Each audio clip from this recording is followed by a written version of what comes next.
Une seule source pour tous vos besoins à outils. De la conception à la fabrication pour créer des services cloud, vérifiez les composants dont vous avez besoin sur fr.farnell.com. Semi-conducteurs, capteurs, connecteurs, cartes d'évaluation et plus encore, fr.farnell.com.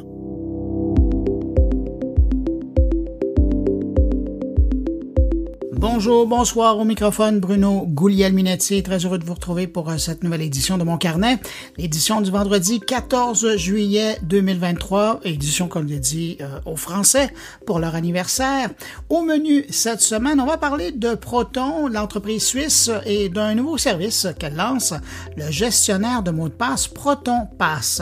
On va aller du côté de chez Amazon, vous n'êtes pas sans savoir qu'il y a eu les Prime Day cette semaine, j'en ai profité pour aller visiter le centre de distribution Yule 2 d'Amazon à Montréal. On va parler avec Jérôme Colombin du podcast Monde Numérique qui vient de tester l'agent conversationnel Bard de Google qui est maintenant disponible en France, en français. Et je vous vends un des punchs à l'avance, il n'est pas encore disponible chez nous en français ou en anglais. Et puis, on va parler d'assurance pour se protéger contre le cybercrime ou les cyberrisques avec Antoine Elhage de chez LMBF, cabinet d'assurance et services financiers. D'ailleurs, je tiens à remercier LMBF qui soutient la production de Mon Carnet cette semaine. Et puis, il y a mes collaborateurs, il y a Thierry Weber qui va nous parler de suisserie et Stéphane Ricoul qui va poursuivre sur le thème du burn-out numérique, mais cette fois avec une petite twist un peu particulière. Juste avant de revenir sur l'actualité numérique de la semaine, je veux saluer tout particulièrement 5 auditeurs de Mon Carnet. Salutations toutes particulières cette semaine à Jack Roy, Steve Waterhouse, Jean-Marc Tremblay, Teresa Fallon et Patrice Charbonneau. Merci à vous 5 pour votre écoute et puis merci à vous, que je n'ai pas nommé, mais qui m'accueillez en ce moment entre vos deux oreilles. À tous, je vous souhaite une excellente écoute. La tech en continu. Vous connaissez Radio Mon Carnet ? C'est le meilleur du podcast Mon Carnet, diffusé 24 heures sur 24, 7 jours semaine. Avec plus de 1000 entrevues et chroniques proposées par Bruno Guglielminetti, Jean-François Poulain, Thierry Weber et Stéphane Ricoul. Pour écouter Radio Mon Carnet, c'est simple. Allez sur radiomoncarnet.com ou visitez le blog moncarnet.com.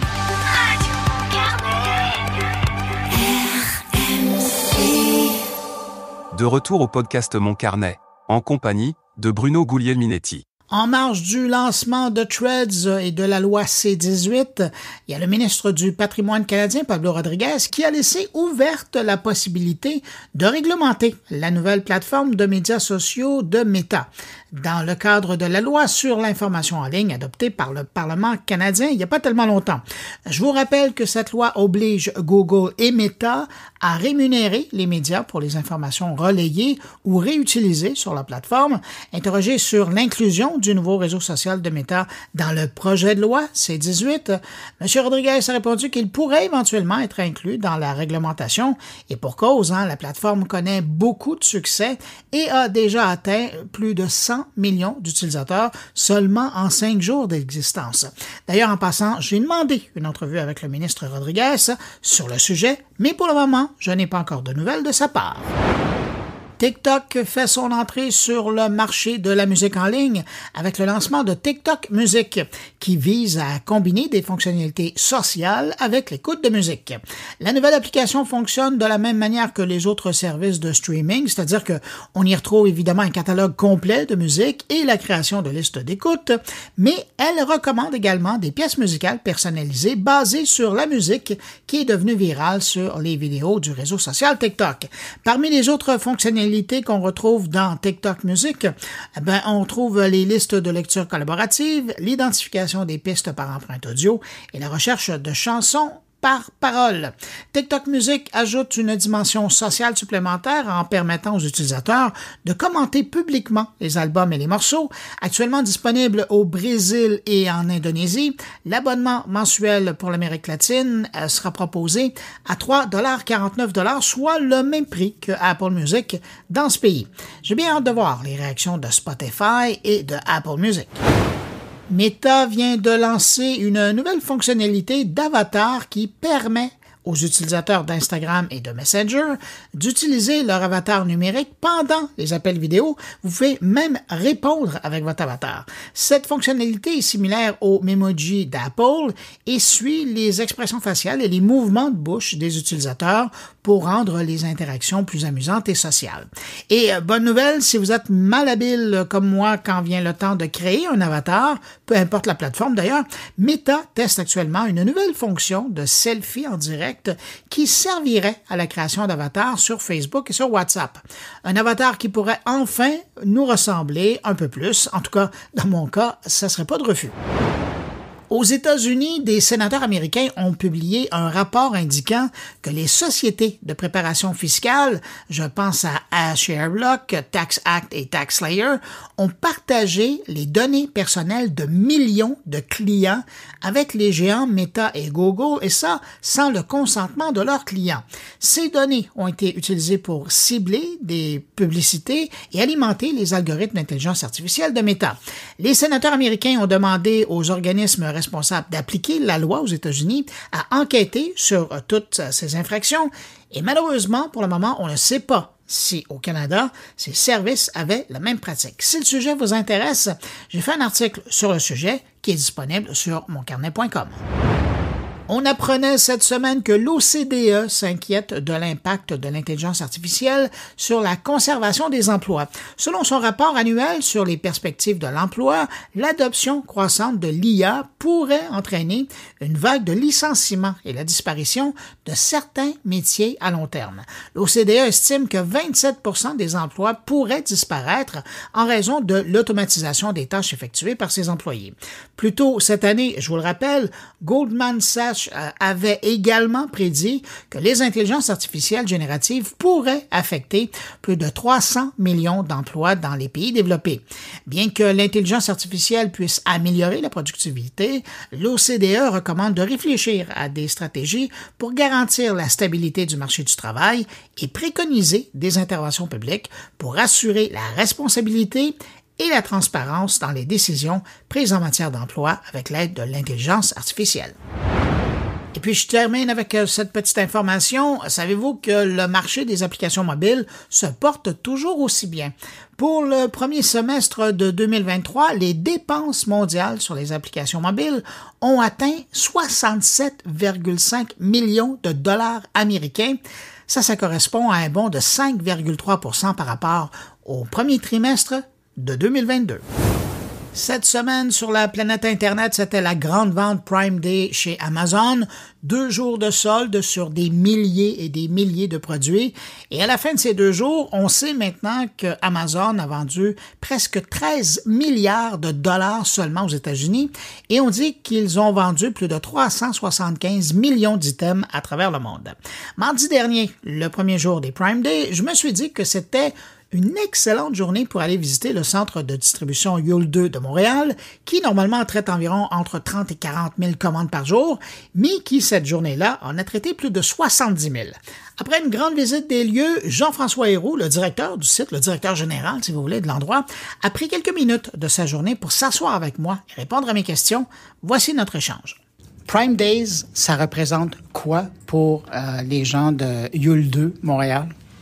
Ben, ça représente une occasion de bien servir nos clients avec 2 jours, avec des aubaines qui sont incroyables, mais aussi de mettre en épreuve tous nos systèmes qu'on s'est évertués à mettre en place pour être prêts au temps des fêtes, donc à la période de pic qui s'en vient pas loin après. Ouais. Mais, quand on compare le volume de produits, de petites boîtes là, que vous allez traiter, la période des 2 jours de Prime Day par rapport au reste de l'année, mis à part Noël puis le Boxing Day, là, on s'entend, ça ressemble à quoi? Ça ressemble au double de ce qu'on fait au quotidien. Donc, pendant une courte période de temps, le volume va doubler. Donc, on prend plusieurs mesures en place pour s'assurer qu'on a la capacité de livrer à temps. Et technologiquement, est-ce que ça amène des défis particuliers? Ben, en fait, on pousse la technologie à son maximum. Donc, on amène nos équipements à aller au maximum de leur capacité. Donc, c'est sûr que là, ça laisse moins de marge d'erreur. Donc, c'est là que ça nous demande d'être plus vigilants lorsqu'on a pour opérer. Puis au niveau de l'effectif humain, j'imagine qu'il y a aussi un impact. Si c'est le double de travail, ça veut dire que vous avez besoin humainement là, de plus de ressources aussi. Exactement. Donc, on fait une planification de la main-d'œuvre qui est très, très précise. Donc, on va tirer plusieurs leviers qui est de temps supplémentaire, qu'on va aussi faire le partage des ressources. Par exemple, on a moins de réception, donc on va faire plus d'expéditions. Donc, on va transférer des ressources pour s'assurer d'avoir un nombre d'heures disponibles avec les employés qui va faire en sorte que le travail pour eux va ressembler beaucoup à ce qu'ils font au quotidien. On a simplement augmenté le nombre d'heures. C'est la 3e année. C'est le 3e anniversaire ici. Qu'est-ce que vous avez appris des Prime Day précédents que vous appliquez maintenant aujourd'hui? En fait, on a appris comment bien apprivoiser nos équipements. Donc, quand on a des gros volumes, on voit qu'il y a des petites leçons qu'on apprend, quoi ne pas faire. Donc, je vous ai partagé que lorsqu'on est bien balancé dans nos opérations, c'est facile, mais si on fait des petites erreurs et on perd le balancement, c'est difficile de ramener. Donc, on a mis plusieurs plans de match en place pour s'assurer qu'on garde toujours en contrôle du flux dans l'usine, pour s'assurer qu'on n'ait pas de situation où le flux soit débalancé. Puis je regardais aussi, puis d'ailleurs, vous m'avez montré quelques endroits où les installations ont évolué au bout de 3 ans. Vous avez appris, vous avez adapté des choses. J'aimerais ça vous entendre là-dessus parce que j'ai vraiment l'impression, en vous écoutant là, ce matin quand vous m'avez fait faire le tour, j'ai l'impression que vous êtes vraiment sensible aux commentaires des gens qui sont sur le terrain et que vous modifiez, je dirais pas de jour en jour, là, mais c'est important pour vous de modifier puis d'évoluer avec le besoin des gens qui travaillent sur place. Oui, bien, on a plusieurs mécanismes comme pour avoir des rétroactions parce que les gens qui font le travail, ils vont voir c'est quoi les obstacles, comment ils peuvent travailler mieux et qu'est-ce qui facilite leur travail. Donc, on est très à l'écoute à ce niveau-là. Donc, que ce soit au niveau de la santé et sécurité, des fois, on a amélioré la qualité ou juste simplement la productivité. On est toujours à l'écoute. On a plusieurs processus qui peuvent mettre un message sur notre portail qu'on appelle Ma Voix et nous, on va prendre action. On a les marches Gamba où là, l'équipe senior va aller sur le plancher ou c'est tout simplement en discutant avec leur gestionnaire direct et qui peuvent mettre en place des projets pour améliorer le site. Donc, tout en maintenant une bonne gestion du changement pour s'assurer que les changements n'amènent pas d'autres problèmes. Oui, parce que c'est ça. À un moment donné, parce que puisque vous essayez de régler des problèmes, mais de temps en temps, ça doit en créer. Mais je reviens donc sur la progression, l'évolution des installations. Quand vous regardez ce que vous avez fait en 3 ans, est-ce que vous diriez que votre centre de distribution maintenant, il est mature ou dans votre tête, vous pensez encore à des choses? C'est toujours le jour 1. Donc, il y a toujours des nouvelles, soit que le marché va évoluer, les besoins vont évoluer. Donc, on est en constante recherche comment on peut s'améliorer. Donc, ça, c'est une chose on garde toujours la culture du changement, l'amélioration en continu. Donc, je me dirais, on est plus mature qu'on était, mais on n'est pas aussi mature qu'on le sera l'année prochaine. Je regardais votre installation, puis en vous parlant, dans le fond, je réalisais ça. Vous êtes je vais prendre l'expression anglaise, là. Vous êtes un méchant showroom pour les services d'AWS, hein? Parce que je regarde tous les systèmes que vous utilisez, la puissance, l'organisation. Vous êtes une belle démonstration de ce qui est offert à d'autres entreprises aussi. Oui, ben en effet, on collabore beaucoup à l'interne pour justement aider AWS à montrer la capacité de leurs produits. Donc AWS nous offre les services d'info nuagique qui roulent en fait nos opérations. Donc on a une bonne coopération et on a plusieurs clients du Québec qui sont capables d'en profiter. Et comme je sais que vous êtes quelqu'un de sage, qu'est-ce que vous vous dites avant le début des Prime Day pour passer à travers les 2 jours? En ce moment, je me demande est-ce que tout le monde est prêt? Et là, après ça, la réponse c'est oui. Mais en gros, on se dit beaucoup de choses. En fait, la chose qui est le plus importante, par contre, qu'on se dit, puis justement, on en a parlé hier, c'est de toujours garder le message clair pour les associés. Et même mes gestionnaires, c'est qu'il n'y a pas une boîte plus importante que vous. Donc, quand ça devient occupé, il faut faire attention de ne pas perdre notre concentration. Parce que c'est là qu'il y a des choses qu'on peut pas revenir en arrière qui peuvent se produire. Donc, lorsqu'on a un besoin d'aide, on lève la main pour s'assurer qu'on reste en contrôle. Est-ce qu'il y a une façon que le client, le consommateur, l'utilisateur, parce qu'au Québec, on parle quand même, c'est 1 personne sur 2 qui utilise vos services maintenant. Là. Est-ce qu'il y a une façon qu'on devrait se préparer au Prime Day? Là, on s'entend, c'est vendredi, il est trop tard, mais peut-être pour l'an prochain, là, avoir ça en tête. Est-ce qu'il y a une façon pour les clients de se préparer pour être plus efficaces, pour rendre le service plus agréable? Pour le client, c'est de pouvoir regarder les offres qui arrivent. Je crois que nous, de notre côté, on s'assure qu'on va être capable de répondre, bien entendu. Jean-François, merci beaucoup. Ça fait plaisir.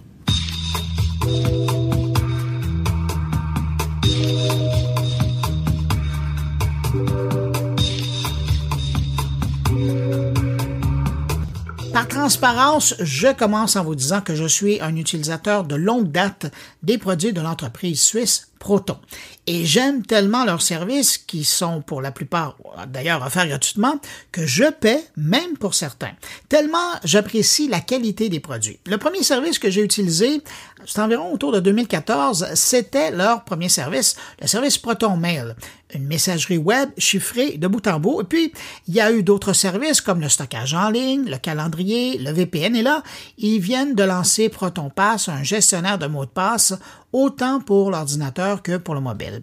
Étant fan de la marque, étant fan de leur approche de la vie privée ou du respect de la vie privée, je me suis dit que c'était un excellent prétexte pour les mettre de l'avant et d'inviter quelqu'un de chez Proton pour parler de leurs différents services, mais particulièrement de ProtonPass. Alors, on m'a offert de parler à Son Nguyen, et le chef de produit de ProtonPass. Alors, on va le rejoindre immédiatement à Paris. Bonjour, Son Nguyen. Bonjour. Avant qu'on parle de votre produit vedette que vous venez de présenter, là, ProtonPass, je veux prendre un petit moment pour vous demander, Proton, qu'est-ce que ça représente pour vous? Alors, Proton, pour moi, c'est une entreprise qui a une mission qui est similaire à Simlori. Donc, c'est pour ça que l'année dernière, on a décidé de rejoindre Proton. Et parce qu'on croit à la vision de Proton d'avoir un Internet qui respecte le privacy de l'utilisateur par défaut. Vous êtes utilisateur de Proton, donc vous connaissez un petit peu l'histoire de Proton. L'entreprise a été créée en 2014 par un groupe de chercheurs en Suisse. Donc, le premier produit était Proton Mail, qui est aujourd'hui, je pense, le premier service de mail encrypté. Ensuite, Proton VPN, qui est un des meilleurs VPN en ce moment. Proton Drive et tout récemment, le nouveau produit dont on va parler tout à l'heure. Et donc, pour moi, c'est la mission de Proton, c'est quelque chose qui est noble et qui vaut le coup d'essayer. Est-ce que c'est la technologie que vous aviez inventée, que vous amenez chez Proton, ou est-ce que chez Proton, il y avait déjà quelque chose et vous l'avez bonifié par votre connaissance? Il y a les deux, en fait. En fait, Proton est très connu pour tout ce qui est l'encryption. Donc, l'encryption de bout en bout, les utilisateurs sont les uniques personnes qui peuvent avoir accès à leurs données. Même Proton ne peut pas lire les données de l'utilisateur. Et donc, à ce côté-là, ça vient de Proton. Donc, tout ce qui est encryption de bout en bout avec l'algorithme qui a fait preuve dans le temps. Ce qu'apporte SimLogin dans ProtonPass, c'est l'aspect email alias. Donc, tout ce qui est l'identité digitale. Donc, comme vous savez, ProtonPass, c'est plus d'un password manager, c'est un identity manager, donc, qui protège pas uniquement vos mots de passe, mais aussi vos identités en ligne en vous permettant de créer des adresses mail différentes pour chaque site, que l'on appelle des alias d'email. Donc, quand un alias reçoit un mail, le mail arrive dans votre boîte mail habituelle. Donc, jusque-là, il n'y a rien qui change. Et grâce aux alias, votre boîte mail est protégée contre les phishing, les spams, et vous êtes aussi à l'abri des tracking, des marketeurs en ligne. Mais vous auriez pu faire un très fort, d'ailleurs, c'est ce que vous aviez fait au départ, là, vous auriez pu faire uniquement un système de gestion de mots de passe. Pourquoi vous avez ajouté le volet d'alias, qui est vraiment très utile, là, moi je l'utilise, là, mais pourquoi vous avez décidé un jour d'ajouter ça? C'est toujours dans la vision de SimLogin d'avoir quelque chose qui gère à la fois les mots de passe et les usernames. Parce qu'en fait, un password manager, c'est pas uniquement pour les passwords, c'est pour les logins. Et dans un login, on a le côté username qui est très souvent une adresse mail et on a le côté mot de passe. Et donc, pour nous, d'avoir un mot de passe unique par site web n'est pas suffisant. Ce serait bien aussi d'avoir un username unique par site parce que déjà, ça augmente le niveau de sécurité. Et en plus, ça protège votre boîte mail contre tout ce qui est spam, phishing, et ça vous évite d'être traqué en ligne. Parce qu'en fait, quand on utilise la même adresse mail sur tous les sites, c'est très facile de vous suivre partout, de construire un profil sur vous en basant sur vos navigations sur Internet. Est-ce que vous aviez quelqu'un en tête, vous, quand vous avez développé votre produit au départ? Parce que on s'entend, Proton Mail en 2014, là, moi, je me souviens j'allais, en guillemets, du pitch de vente et on nous parlait c'était une adresse qui allait être utile pour les journalistes, pour les gens qui font de l'enquête, pour les gens qui sont vraiment soucieux de protéger leur identité. Mais les années ont passé. Qui est le client type qui utilise un Proton Pass maintenant?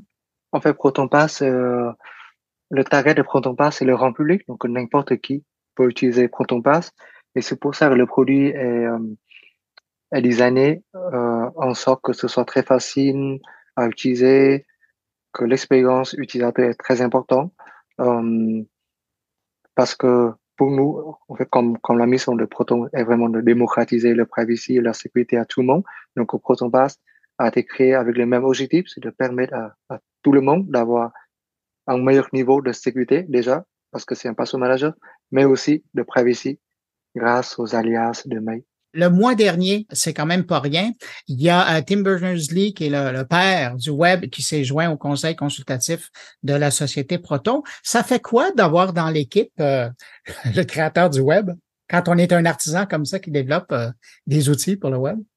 Bah, c'est un honneur d'avoir quelqu'un aussi important donc, qui supporte la mission de Proton. Donc, ça confirme que euh, en fait, les produits qu'on est en train de créer, les choses qu'on est en train de faire, ont du sens et pas uniquement pour nous, mais aussi qui est validé, qui est confirmé par quelqu'un qui est le créateur de l'Internet même. Donc, pour nous, c'est une confirmation qui est très, très importante et ça motive toute l'équipe. On peut dire à créer une Internet parce que la vision est beaucoup plus grande que juste un seul produit, c'est de créer une Internet qui est différente où le privacy est respecté. Et donc, là, ça nous motive, ça confirme notre engagement, notre investissement euh, de continuer sur la mission. Il y a des gens qui nous écoutent qui sont probablement interpellés par ce que vous dites, mais qui n'ont jamais touché à un système de gestion de mots de passe. Concrètement, ProtonPass, comment ça fonctionne? Quelqu'un qui veut l'installer sur son mobile, qui veut l'installer sur son ordinateur, comment ça fonctionne? Alors, c'est très facile. En fait, ProtonPass est disponible sur toutes les plateformes, donc sur desktop, sur mobile, donc les iPhones, les téléphones Android. Et pour l'utiliser, il suffit de le télécharger ou de l'installer sur web. Et ensuite, soit vous avez déjà un compte de Proton, donc vous pouvez commencer à l'utiliser immédiatement. Soit vous pouvez créer un compte, ça prend 2 clics. Et une fois que vous avez un compte, quand vous êtes sur un site qui vous demande d'avoir un mot de passe ou un login, ProtonPass va vous aider à générer un mot de passe unique, donc qui est très sécurisé, et aussi un login aléatoire, donc qui est différent pour chaque site et qui va sauvegarder ces informations dans dans un veau. Donc veau c'est comme un dossier mais sécurisé. Ouais. Et la prochaine fois quand vous revenez sur le site, ProtonPass va vous aider à vous loguer rapidement, donc en un clic. Donc toutes ces infos sont encryptées de manière de bout en bout, donc même les métadatas et même Proton n'a pas accès à ces données. On est dans un contexte de l'Internet, du web, où de plus en plus, on voit les gros joueurs comme Apple, Google arriver, même Microsoft, arriver avec des offres de contournement des mots de passe. Microsoft a été le premier à le faire. Google maintenant le fait. Apple a sa version là avec son gestionnaire de mots de passe. Est-ce que ça vous complexifie la vie dans ce nouveau contexte-là? Un peu, un peu. En fait, c'est beaucoup plus facile si on a juste username et mot de passe. Mais là, il y a tellement de choses.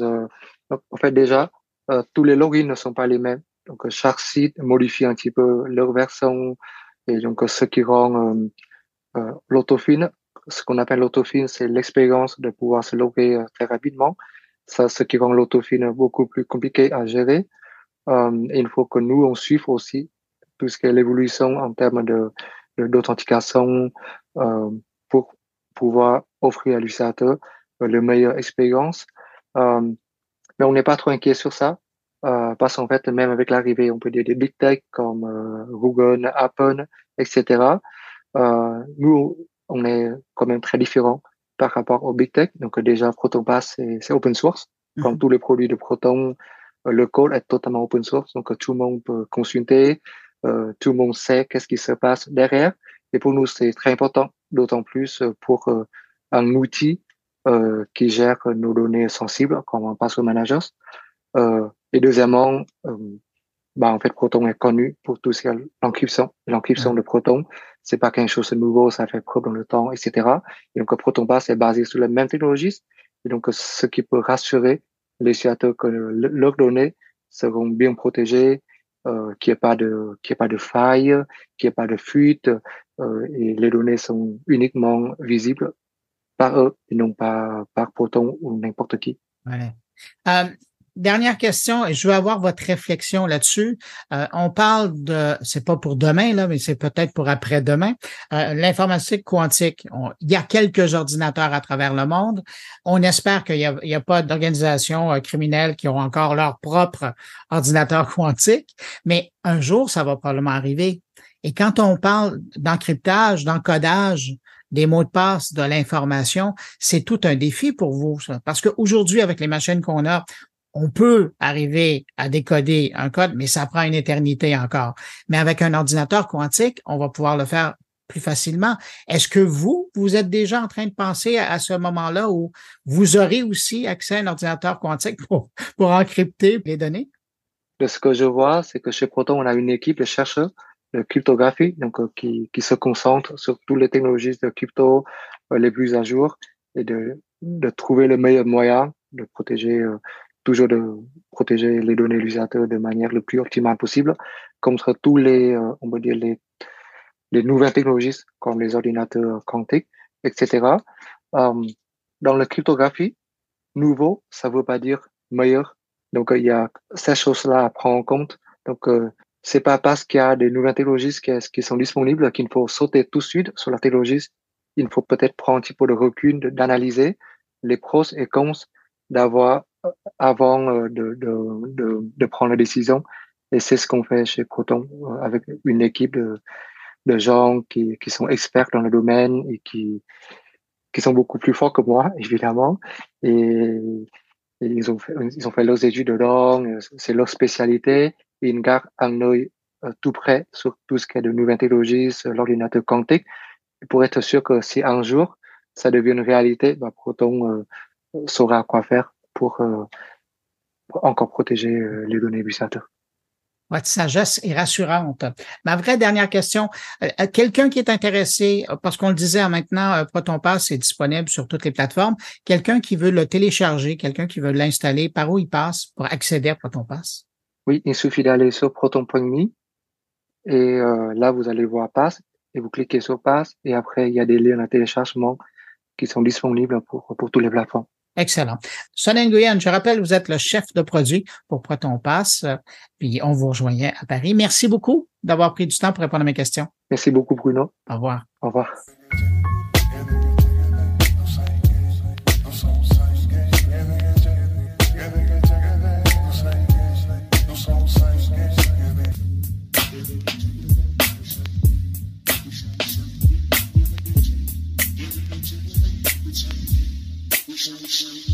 On reste à Paris pour parler maintenant de Bard ou de BART, l'agent conversationnel de Google, qui est sorti aux États-Unis depuis un moment, je vous en avais déjà parlé, mais qui arrive maintenant en Europe, notamment en France. Et j'ai mon ami Jérôme Colombin qui a pu le tester en français de surcroît. Et je vous rappelle que BART, il n'est pas encore disponible au Canada, ni en français ni en anglais, parce que Google nous boude encore, évidemment, concernant cette histoire de la loi C-18. Alors, pour voir à quoi ça ressemble ce nouveau service de Google, on va rejoindre immédiatement Jérôme Colombin, l'animateur du podcast Monde numérique, dans son laboratoire de tests et d'essais. Salut Jérôme Colombin. Bonjour Bruno. Hey Jérôme, cette semaine, t'as mis chanceux, après quelques mois quand même, mais probablement que le service s'est bonifié, t'as mis la main sur Bard, t'as testé la bête. Ouais. C'est quoi tes premières réactions à utiliser Bard de Google? Alors Bard en français, puisque effectivement la nouveauté c'est ça, ça n'existait pas et là tout d'un coup il est disponible en 40 langues, dans 200 pays, etc. Eh bien écoute, ma première impression, il y a du bon et du moins bon.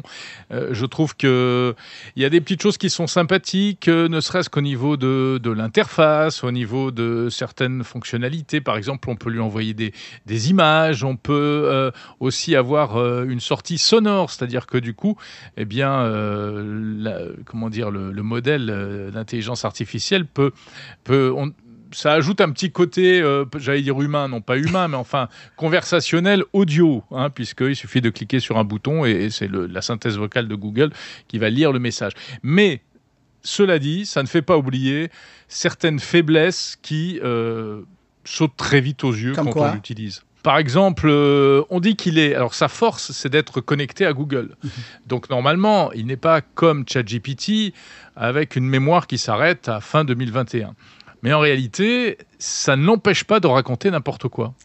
C'est-à-dire que je pense que sur certains sujets, il peut être peut-être très précis, mais sur l'actualité immédiate, il ne va pas être bon. Il y a déjà, je ne suis pas le seul, je regardais même sur Twitter les autres personnes qui sont en train de l'essayer, des journalistes et pas seulement. Et déjà, ils sont en train de relever pas mal d'erreurs factuelles sur des faits d'actualité très récents. Et puis, même sans aller sur l'actualité chaude, moi, par exemple, évidemment, on est toujours très égocentrique quand on fait ce genre de test. Je lui ai demandé de me parler du podcast Monde Numérique. Et il m'a sorti des trucs, mais tout était mélangé. Et je lui ai dit, voilà, ma question était quel était le dernier épisode de Monde Numérique, de quoi ça parle? Il m'a tout mélangé. Il m'a sorti une date très ancienne, il m'a parlé d'un sujet que j'avais jamais traité, surtout pas ce jour-là, et en plus je crois que le jour en question je n'avais pas de podcast, enfin c'était une espèce de salade, c'était pas bon du tout.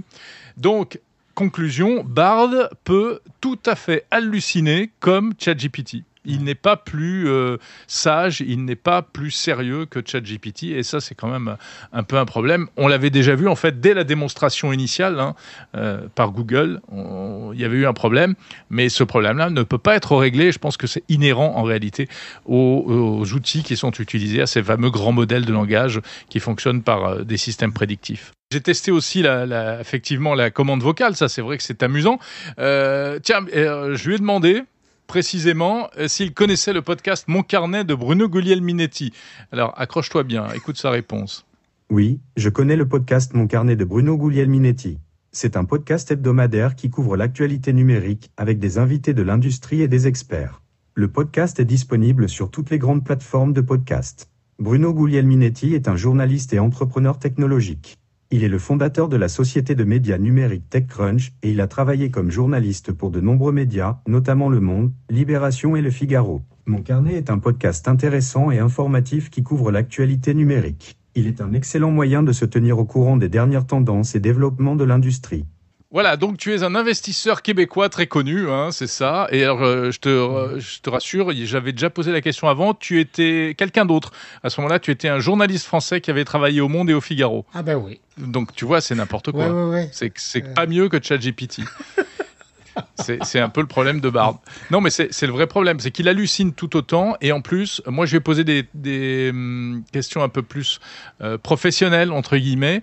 Et ses réponses, par exemple, sur du commercial et autres, et ses réponses étaient beaucoup moins riches que celles de ChatGPT. En terminant, Jérôme, toi qui connais, tu as utilisé et ChatGPT et donc maintenant Bard. Est-ce que ce sont des concurrents ou est-ce que c'est complémentaire? Je pense que pour l'instant, ça ressemble plus à des concurrents et c'est ChatGPT qui gagne. Ce serait complémentaire et Bard serait vraiment intéressant si Bard était un quasi-remplacement de Google. Le problème, c'est qu'on ne peut pas se dire « je ne vais plus utiliser Google pour utiliser Bard ».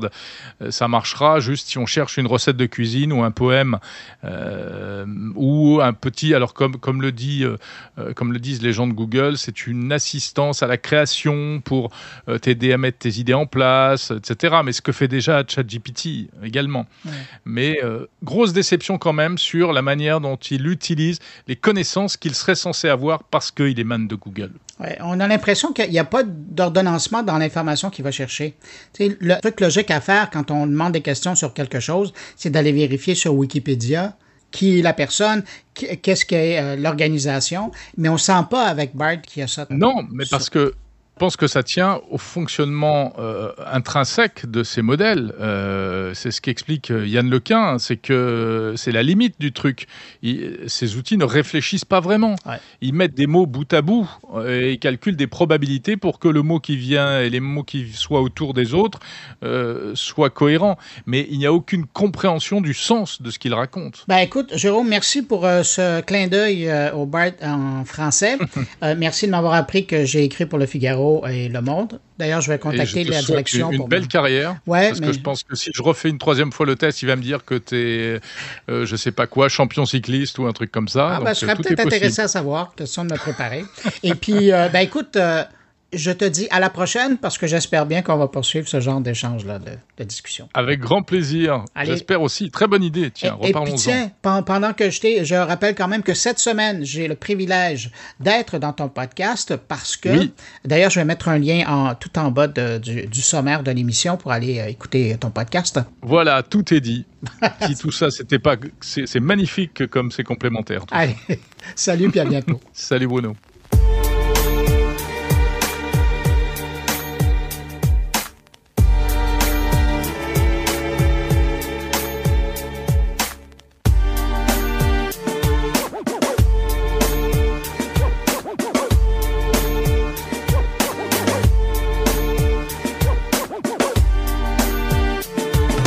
Je parle souvent, et depuis longtemps d'ailleurs, de cyber-risque, de cybercrime, mais j'ai rarement parlé d'assurance dans le domaine et quand les gens du cabinet d'assurance LMBF m'ont approché pour m'offrir de venir en parler, je me suis dit que ce serait une bonne idée. Et en bonus, ben, ils ont accepté de commanditer cet épisode de mon carnet.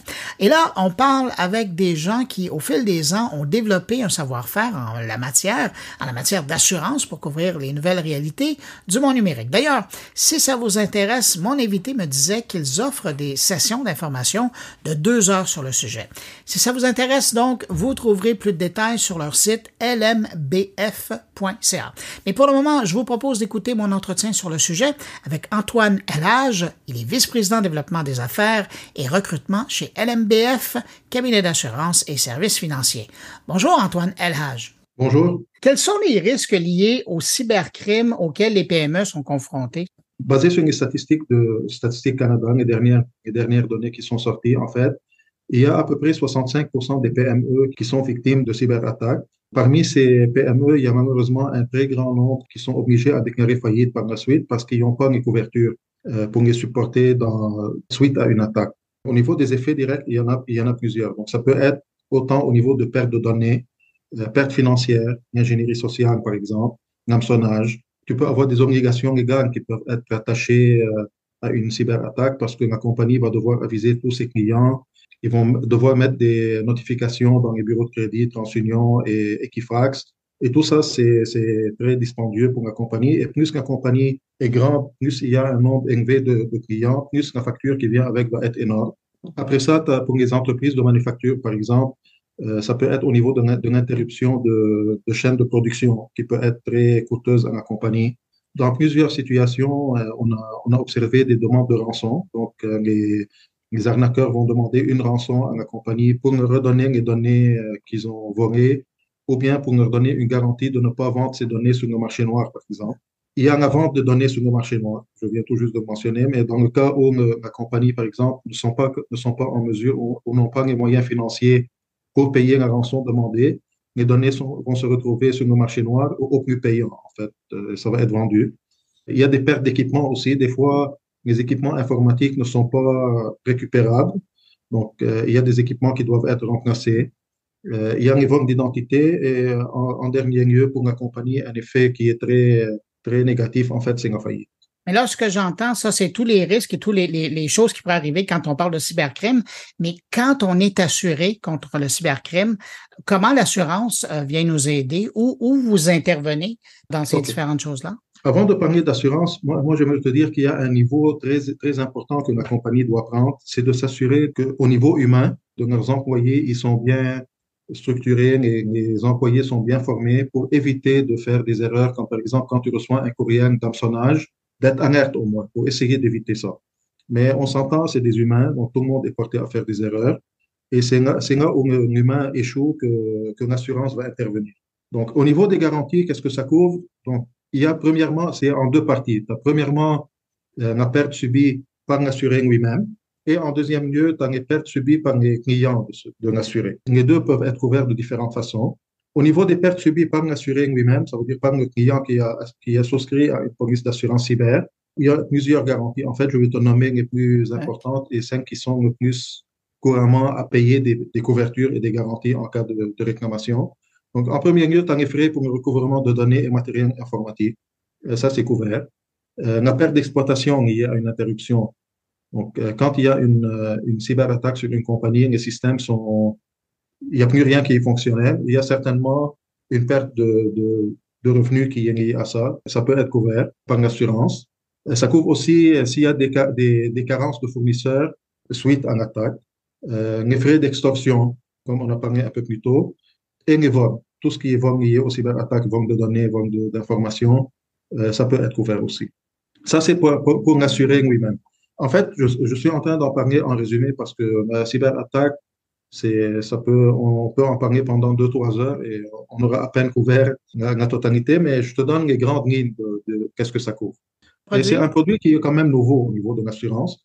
Donc, il y a tout le temps et constamment des modifications, des améliorations qui sont amenées là-dessus et des ajustements par les compagnies d'assurance. Donc, si je te donne un exemple, quand on a commencé à vendre des assurances cyber-risque pour des compagnies, la prime était très minime, si tu veux. On parlait d'une prime 1 500, 2 000 $ par année. Maintenant, au niveau des couvertures d'assurance, ça peut aller à 35, 40, 50 000, tout dépendamment de la grosseur de la compagnie et du montant de garantie qui est couvert.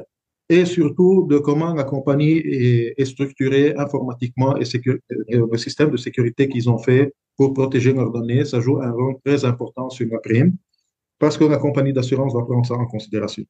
Ben, c'est ce que j'allais vous dire parce que j'imagine que une PME qui veut s'assurer contre le cybercrime, elle doit préparer son dossier avant de vous rencontrer. Là. Absolument, absolument. On reçoit beaucoup de demandes de clients potentiels qui veulent avoir une assurance contre les cybercrimes.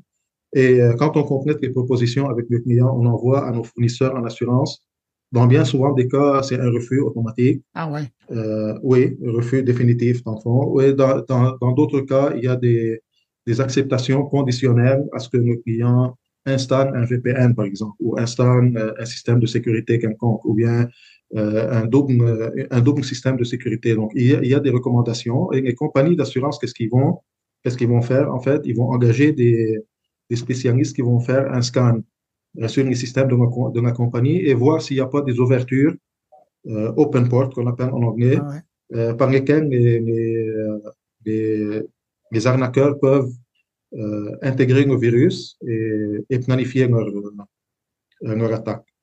Une chose très importante, en parlant de ça, je viens d'y penser, par rapport aux clients qui ont fait des réclamations en cyber-risque, le virus est déjà implanté dans le système de la compagnie, ça fait plusieurs mois.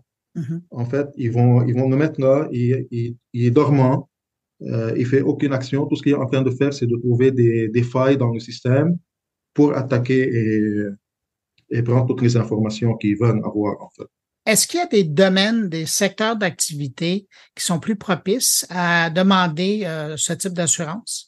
Il y a 4-5 ans, je t'aurais répondu oui, mais actuellement, c'est pas mal diversifié et c'est c'est dans tous les domaines, dans tous les types de domaines possibles et imaginables. Et c'est pas pour rien que le gouvernement du Québec a mis en place une obligation de la loi 25 qui va être effective en septembre. Donc, c'est dans un effort du gouvernement pour protéger les données des clients, en fait, qui est une très bonne initiative. Ça, c'était pour la première partie qui est la couverture pour l'assuré lui-même. Après ça, tu as la couverture en responsabilité civile qui vient couvrir les intérêts du tiers. Donc, qu'est-ce que ça peut couvrir, par exemple? C'est la protection des renseignements personnels des clients. Donc, s'il y a eu un vol d'identité, par exemple, ça vient couvrir. Ça peut couvrir la responsabilité civile liée aux médias. S'il y a une mauvaise publicité qui est occasionnée suite à une cyberattaque par rapport à un client, par exemple. Frais liés aux procédures réglementaires. Comme je t'avais mentionné, il y a des obligations pour les compagnies de faire des déclarations et des processus bien déterminés. Ça peut être couvert. Les évaluations PCI. Et il y a une assistance cyberrisque.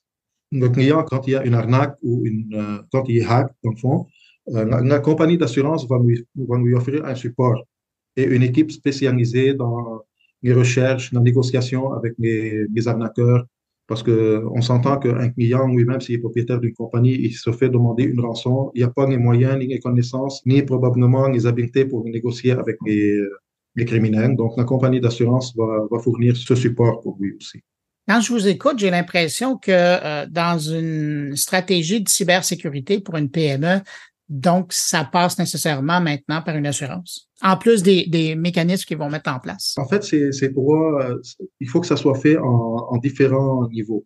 Premier niveau pour la compagnie, en fait, c'est de s'assurer que ses employés sont bien formés et surtout au niveau de la haute direction, les directeurs, tous ceux qui ont accès, par exemple, si tu reçois un courriel du président de la compagnie en te disant, regarde, je suis mal pris, je suis au Japon, par exemple, j'ai besoin que tu me fais un transfert de 350 000 pour la commande X, il faut être le moindrement rapide et faire attention que c'est peut-être pas nécessairement le cas.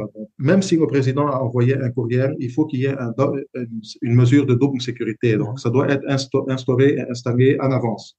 Parce que c'est très difficile à l'œil nu comme ça, de voir si c'est un vrai courriel ou si c'est pas un vrai courriel. Parce que c'est très difficile. Il y a beaucoup de gens qui tombent dans le piège. Donc, ça, c'est le premier niveau, au niveau des humains. Après ça, tu as les systèmes de sécurité. Donc, tu dois avoir les bons systèmes de sécurité qui peuvent être installés. Il y a des compagnies spécialisées dans le domaine qui vont sécuriser la base informatique. Et dans le cas où les deux premiers niveaux qu'on vient de citer, le niveau humain et le niveau sécurité informatique, ne font pas l'affaire, en fait, ils font des erreurs où il y a un manquement quelconque, c'est à ce moment-là que l'assurance va embarquer. Et c'est exactement ici où le danger d'une compagnie qui pensent qu'ils sont bien formés et qui pensent qu'ils ont le meilleur système de sécurité informatique qui peut exister au monde et qui décident délibérément de ne pas souscrire à une police d'assurance cyberrisque. C'est là le gros danger parce qu'une autre statistique que je peux te partager, c'est qu'en moyenne, les pertes liées à une attaque, à une cyberattaque, ça s'évalue à 4,9 millions. Donc, c'est pas toutes les compagnies qui ont 4,9 millions dans un tiroir quelque part pour payer une rançon, par exemple, ou pour remettre leur compagnie sur pied, en fait. Donnant le résultat qui amène plusieurs compagnies à déclarer faillite, malheureusement. Ben, c'est ce que vous disiez au début. C'est quoi les critères importants à considérer quand vient le temps de choisir une assurance cybercrime? En fait, premièrement, il faut faire affaire avec un courtier qui s'y connaît dans la matière. Deuxièmement, tout dépendamment du besoin spécifique de la compagnie, parce que c'est pas toutes les compagnies qui offrent les mêmes garanties et les mêmes avantages et les mêmes limites. Des fois, on peut avoir une demande d'une compagnie qui veut une police cyberrisque qui couvre jusqu'à 10 millions. Donc, on va aller chercher le premier 2 millions et un autre 8 millions en extra. Donc, premièrement, c'est le besoin spécifique de la compagnie. Et deuxièmement, il faut qu'on trouve une compagnie d'assurance qui est prête à accepter le risque. Et en dernier lieu, c'est la prime. Donc, il ne faut pas que le client, quand il demande une assurance cyberrisque, qu'il soit fixé sur la prime qu'il va payer par année. Parce que, comme tous les autres produits d'assurance, en fait, on paye, on espère qu'on ne va jamais l'utiliser, mais si jamais on a besoin de l'utiliser, il faut que ça soit le bon produit et les bonnes garanties, parce qu'on va pas venir couper sur les garanties pour sauver la prime, et en cas de réclamation, on est mal pris. Le fait qu'une entreprise soit assurée pour le cyberrisque, est-ce que ça peut être un élément de plus pour sa réputation? Est-ce qu'elle peut aussi l'utiliser dans ce sens-là? Absolument. Tout dépendamment des domaines dans lesquels cette compagnie en question opère. Mais tu vas avoir des clients, par exemple, qui vont exiger, pour faire affaire avec toi, ils vont exiger une preuve d'assurance qui confirme que tu es assuré contre les cyberattaques. Donc, c'est de plus en plus courant. On reçoit de plus en plus de demandes de nos clients qui nous demandent de leur faire parvenir des certificats ou des confirmations d'assurance pour qu'eux, ils fournissent à leurs clients potentiels pour qu'ils soient en mesure de signer un contrat quelconque. Même quand on n'a pas besoin de l'utiliser, de là l'importance d'être assuré dans le domaine. Antoine, si quelqu'un va avoir plus d'informations concernant l'assurance en cybercrime et vos différents services, par où on passe? Qu'est-ce qu'on fait? Vous pouvez passer par notre site web, rmbf.ca. Ils peuvent nous suivre aussi sur nos réseaux sociaux. On est sur LinkedIn, Facebook. On peut recevoir des messages aussi. Donc, on est disponible pour tout le monde en tout temps. Antoine El-Hadj, vice-président de développement des affaires et recrutement chez LMBF, cabinet d'assurance et services financiers. Merci d'avoir répondu à mes questions. Merci à toi, c'est très apprécié. Je te remercie pour ton temps. Au revoir. Merci.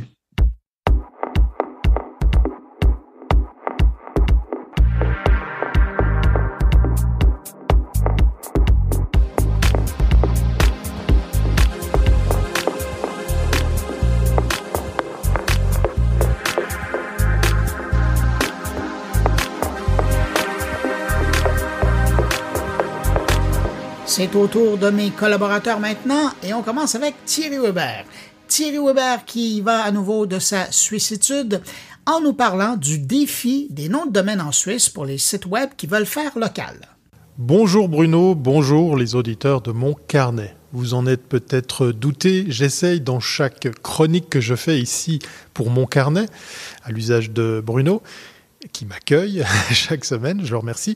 J'essaye de ramener un peu de suissitude, vous savez, ce beau pays flanqué en plein milieu de l'Europe et qui n'en fait justement pas partie. J'ai nommé la Suisse. Et oui, la Suisse qui n'est pas à l'origine uniquement de banques, de montres, de chocolat, mais aussi d'innovation. J'essaye de faire rayonner cette innovation helvétique au-delà de les frontières grâce à ce podcast. Dans cette chronique, j'avais très envie de vous parler d'une nouveauté ici dans le monde de l'Internet, les noms de domaine. Alors, la nouveauté ne réside pas dans le fait qu'on a des noms de domaine ici en Suisse. Je vous rassure, on n'est pas si en retard que ça.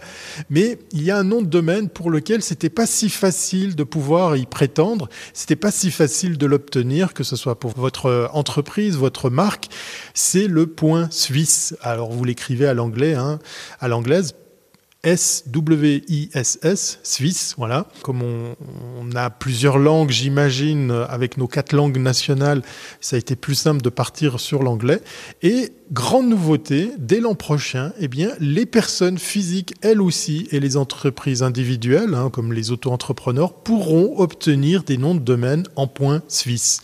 Le Conseil fédéral a adopté une révision d'ordonnance dans ce sens. C'est une grande nouveauté parce que, encore une fois, vous le saviez peut-être pas, mais prétendre à avoir un tel nom de domaine, enfin une telle extension pour votre entreprise, c'était la croix et la bannière pour pouvoir prouver que vous êtes suisse, que vous avez une utilité à utiliser ce type d'extension. Alors, ces noms de domaine suisses devraient être ouverts aux personnes physiques à partir de 2024. C'est vite là. À cette fin, d'ailleurs, le Conseil fédéral a adopté une révision de l'ordonnance sur les noms de domaine Internet. Chez nous, ça s'appelle l'ODI, si jamais. Et l'OFCOM, l'Office fédéral de la communication, qui est notre organe national, est en charge justement de préparer cette ouverture. Alors depuis 2016, ces noms de domaine sont accessibles, mais ils étaient réservés aux entreprises inscrites au registre du commerce qui ont un site réel en Suisse. C'est-à-dire qu'il fallait physiquement résider en Suisse, mais il fallait aussi être OK au regard de la loi avec ce que nous on appelle ici le registre du commerce qui recense toutes les entreprises. Ça concernait également les collectivités publiques et les associations et fondations suisses qui très souvent elles aussi sont inscrites au RC. Au mois de mai 2023, on comptait près de 19 000 noms de domaine .suisse enregistrés. Alors, à l'avenir, en vertu de ce nouveau règlement, les personnes physiques domiciliées en Suisse ou de nationalité suisse devraient pouvoir acquérir un nom de domaine avec l'extension .suisse. C'est la même chose pour les entreprises individuelles non inscrites au registre du commerce, comme les architectes ou les artisans ou les indépendants. Alors attention, l'emploi de l'extension est toutefois soumis à diverses conditions. La dénomination demandée doit être en principe contenir au moins l'un des noms de famille officiels ou un autre nom de famille enregistré auprès de l'état civil, ce qui se résume ici à dire c'est rattaché à une personne bien réelle. Pour ce qui est des ressortissants suisses vivant à l'étranger, ils peuvent utiliser le nom de domaine qu'à des fins privées, caritatives ou associatives. Cette révision de l'ODI doit également contribuer à renforcer la lutte contre la cybercriminalité, parce que ça fait apparaître quelque chose, cette suissitude, l'attrait pour la Suisse, nous on s'en rend plus compte en vivant ici dans ce pays, il est bien réel et il intéresse beaucoup de monde. Et justement, la cybercriminalité est un des axes à surveiller. S'il existe un soupçon d'abus via un site web dans le domaine .ch ou .suisse, les détenteurs de domaine n'auront plus que 10 jours au lieu de 30 pour s'identifier et indiquer une adresse de correspondance en Suisse. Et oui, il va falloir montrer patte blanche. Pour les noms de domaine attribués depuis moins de 90 jours, 90 jours, une nouvelle règle s'applique également. Si l'on soupçonne que des actes illicites ont été commis au moyen du domaine nouvellement attribué, eh bien, l'exploitant du registre peut le bloquer pendant 10 jours, puis révoquer carrément l'attribution si le détenteur ne s'identifie pas correctement dans les délais impartis. Je me réjouis de voir ce que ça peut donner à la longue, parce que ça va générer beaucoup de travail. Mais je suis persuadé qu'en 2024, il y aura beaucoup de nouveaux sites avec cette nouvelle extension. Au fait, le .ch, savez-vous à quoi il correspond? Puisque là, je vous parle du point suisse, qui clairement indique le nom de mon pays, Switzerland, Suisse pour parler français. Eh bien, le .ch signifie Confédération helvétique. Voilà, peut-être vous l'apprenez, peut-être vous saurez maintenant à quoi correspondent ces 2 lettres pour la plupart des sites helvétiques. À propos, le jour de notre fête nationale est le 1er août de chaque année. N'oubliez pas d'avoir une pensée patriotique à cette date ou de faire coucou à vos amis du même pays. Voilà. D'ici là, portez-vous bien et à très bientôt si c'est pas avant.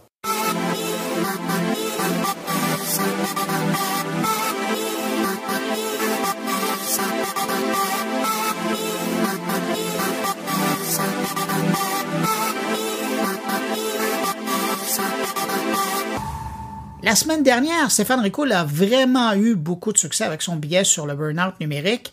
Je parle autant de sa version audio que de sa version écrite qu'il publie sur LinkedIn.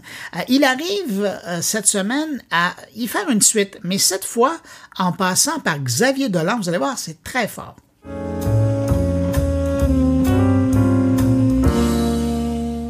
Dans mon dernier billet, j'évoquais à la fois la schizophrénie numérique et le burn-out numérique, en parlant de ces influenceurs à qui les algorithmes court-circuitaient sans gêne l'espace-temps de la réflexion et les maintenaient dans un état de travail forcé à produire toujours un peu plus de leur contenu dans un espoir de viralité dont les clés d'activation restent bien obscures.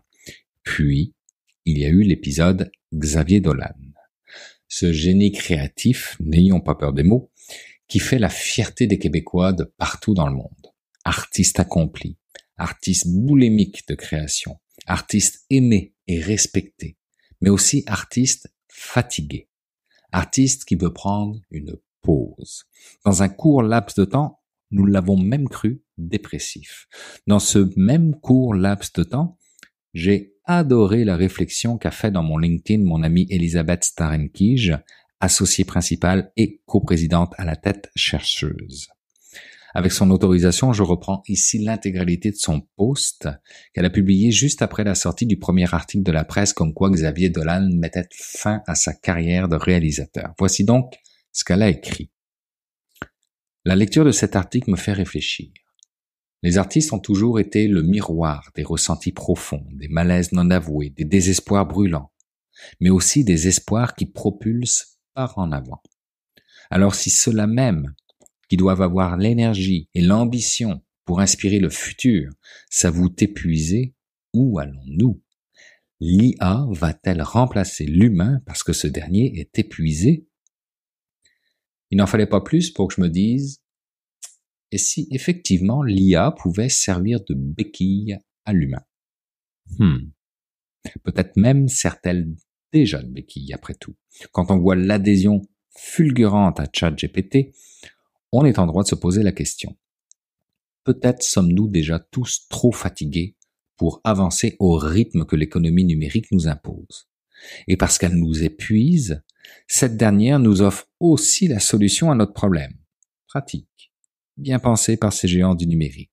On crée un phénomène de société, la captologie, on vous épuise psychologiquement avec ça, puis on vous offre le remède par la suite grâce à l'IA, pour vous faciliter la vie et vous permettre de libérer du temps que vous pourrez passer encore un peu plus devant vos écrans. Selon Goldman Sachs, avec l'importance de la pénétration de l'intelligence artificielle dans l'économie et le monde du travail, ce serait 450 millions d'emplois aux États-Unis et en Europe qui seraient mis en porte-à-faux ou tout au moins fragilisés. Pour McKinsey, ce serait 800 millions d'emplois perdus et 900 millions de créés. Pour l'université d'Oxford, ce serait 45% des emplois qui seraient déplacés par l'intelligence artificielle. Le World Economic Forum est quant à lui beaucoup plus raisonnable, avec seulement 85 millions d'emplois affectés et 97 millions de créés. Bref, personne ne peut réellement prétendre connaître les bons chiffres, ce qui est tout à fait normal. Mais tout le monde s'entend pour dire que quelque chose va se passer. Dans la série de chiffres que je viens de vous donner, c'est la notion de déplacement de l'emploi que je préfère, qui me semble plus proche de ce qui pourrait se passer, suivi de celle de création d'emplois. Mais si je reviens à la réflexion de Elisabeth Starrenkige, nous pourrions aussi penser à la notion d'emploi temporaire ou d'emploi à la demande. Il me semble que ce serait un bel équilibre dans la gestion de l'impact de l'intelligence artificielle dans notre job. Coup de blues, l'IA me remplace temporairement. Envie de prendre des vacances, l'IA me remplace durant cette période-là.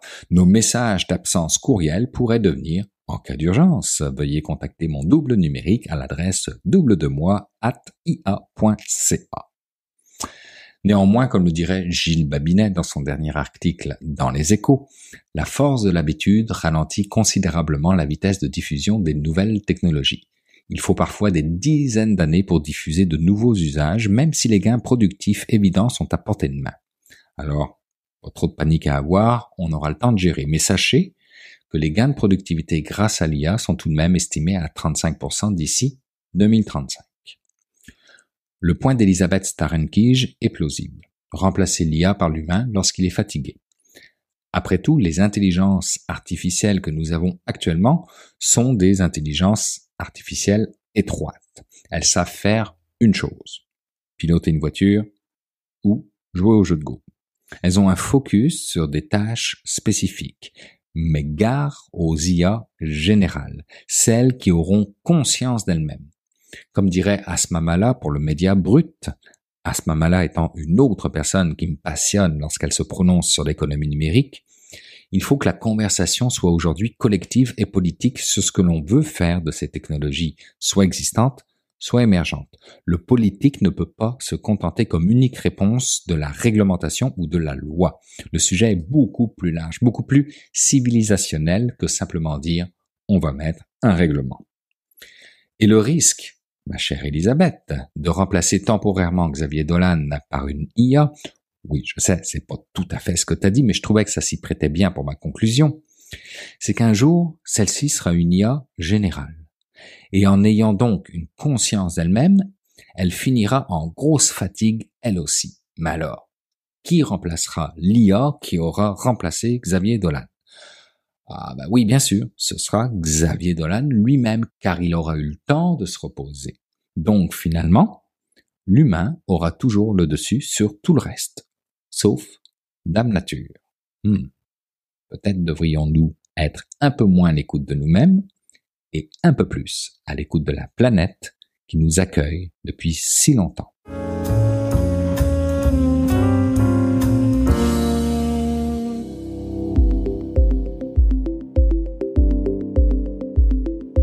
Ben voilà, c'est ainsi que se termine cette édition de Mon Carnet. Merci à mes invités, merci à Thierry Weber et Stéphane Ricoul pour leur présence cette semaine, et puis merci à LMBF, Cabinet Assurance et Services Financiers, de soutenir la production de cette édition de Mon Carnet cette semaine. Finalement, un dernier merci, et puis c'est pour vous qui avez écouté cette émission jusqu'à la toute fin. Très heureux d'avoir passé ce bout de journée avec vous. Allez, on se donne rendez-vous vendredi prochain pour une nouvelle édition de Mon Carnet. Entre-temps, je vous souhaite de passer une très bonne semaine et puis surtout, portez-vous bien.